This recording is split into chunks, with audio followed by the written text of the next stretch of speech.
Mga kaibigan, ito yung nabili kong rubber matting sa Lazada. Ang motor natin is Honda Click 125i. Pero ang binili ko is Honda Click 150i. Iisa lang naman po ang sukat ng Honda Click 125 at saka ng Honda Click 150i. Ang nagustuhan ko dito sa floor matting na to is maganda yung design niya. Ayan o.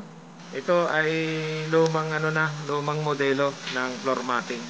Pero magandang klase yung kanyang design. Tapos yung likod niya, ganito. Makinis, no? So, ito ikakabit natin dito sa ating Honda Click 125. Pero ito may kasama to na screw.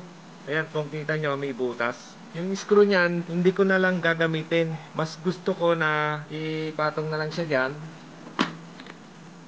Yan, ganyan. Ganyan lang naman ang pag-install niyan. Pero, dahil baka mangamba tayo, baka kuhanin. Siyempre, dali lang naman kunin to ng mga mandurugas. Pwede na lang gamitin sa kanilang motor o kaya benta nila. So, para hindi mangyari yon, gagamit tayo nito. 3M double-sided tape.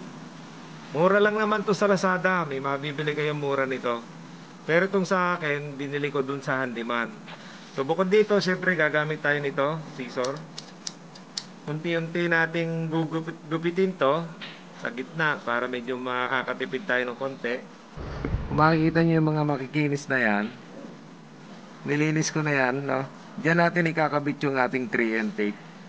Hanggang doon sa kabila. Yan. Ang kagandahan nung meron tayo na floor matting is bukod sa hindi na madudumihan to, hindi na mapapasok ng tubig yung ating battery. Bukod doon, iwas nakaw ng battery. Napakadaling nakawin ng battery ng ating Honda Click. Iisang tornilyo lang mananakaw na yung battery natin. Sayang. Kaya mahalaga ang meron nito. Ngayon, kung takpan mo siya, mangangamba yung mga kukuha ng battery mo, o talagang hindi niya kukunin kasi may takip. Bukod doon, maporma. So, ganito. Ganito lang naman yan, mga kaibigan. Gugupit ka niyan. Pwede kayong bumili ng yung medyo manipis lang na 3M para medyo makatipid kayo. Yung ibang ginagamit dito, rugby. Pero ayaw ko ng rugby kasi baka masira lang yung ating texture ng ating floor. Ito. So ayan, ganyan lang naman yan mga katropa. Itong 3M kasi mga katropa, pag dumikit to parang epoxy. Makapit. Kaya ito yung napili kong pandikit kumpara dun sa rugby. Kumbaga madali siyang idikit, hindi siya messy kagaya ng ng rugby. Kita nyo, ganyan lang. Tapos tatanggalin natin ito memya yung pula.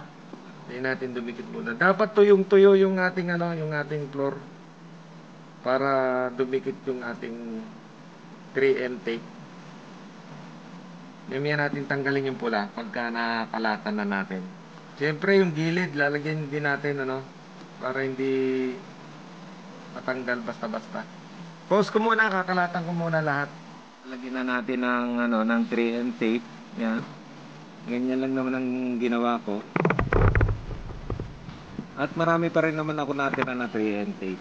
So ngayon ikakabit na natin yung ating floor mat. Ito kasing 3M tape mga kaibigan, pag dumikit siya ay talagang makapit. Para siyang epoxy pagka idinikit mo na siya. Pagka nainitan siya ng araw, mas lalo siyang dumidikit.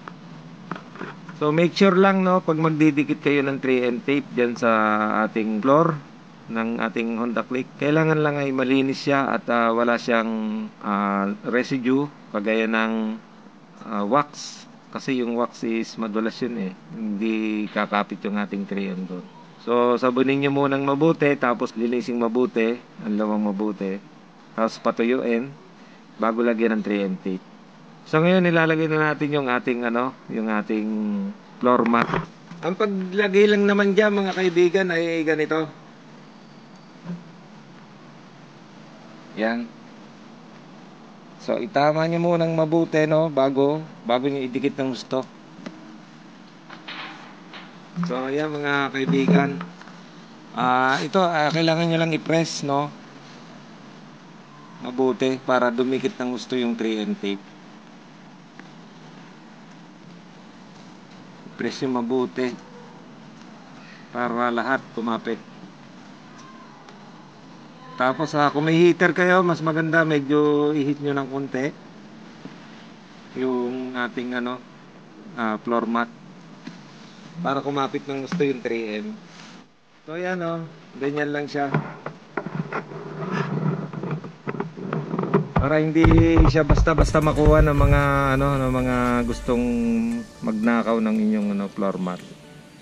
So ayan po mga kaibigan yung ating floor mat. Bagay na bagay po do sa atin, pulang Honda Click 125.